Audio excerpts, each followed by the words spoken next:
நம்ம திருமான் ஒரு பஞ்சு வைக்கிறார். அவங்களுக்கு காந்தியே பிடிக்காதியா. காந்தி ஐயா என்ன சொன்னாங்க? எல்லாரும் ஒத்துமையா இருங்க, அதுதான் ஒன்றுபட்ட இந்தியான்னு சொன்னாங்க. இவங்களுக்கு இந்துவா இருக்கணும் தான் ஆசை. அதனால மற்றவங்களாம் வேணாம்னு இப்படி பிளவை ஏற்படுத்துறதுக்கு கோடாரியை தூக்கிட்டே அலைதா கங்கார். 3 முறை ஆட்சிக்கு வந்தும் கூட இன்னும் அவர்களால் இந்த தேசத்தை இந்து தேசம் என்று பிரகடனப்படுத்த முடியவில்லை. இதற்கெல்லாம் காரணம் காந்திதான் என்கிற வெறுப்பு. காந்தியடிகளின் பெயரை இதிலிருந்து நீக்க வேண்டும் என்பதிலே அவர்கள் குறியாக இருந்தார்கள், நீக்கிவிட்டார்கள். இப்ப புது பெயர் VBG ராம்ஜி தான் பெயர். இவ்வளவு பெரிய பெயர். விக்ஷித் பாரத் VB ஒரு ஐஃபன், ஜீனா கேரண்டி, ஆர்னா ரோஜ்கர், ஏனா ஆஜீவிகா, எம்னா மிஷன்.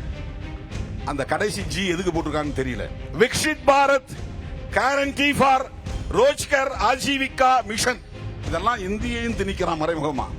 அவன் பெயர் வைக்கக்கூடிய திட்டங்கள்ல இன்னொரு புறம் இந்தி திணிப்பும் இருக்கிறது, இன்னொரு புறம் அவனுடைய கருத்தியல் திணிப்பும் இருக்கிறது, இன்னொரு புறம் அவனுடைய கருத்தியல் பகைவர்களை வீழ்த்துகிற முயற்சி, காந்தியை அழித்தொழிக்கிற முயற்சி.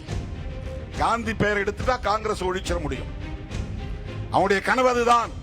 காங்கிரஸ் இல்லாத பாரதம், கம்யூனிஸ்டுகள் இல்லாத பாரதம், திராவிட அரசியல் இல்லாத பாரதம்.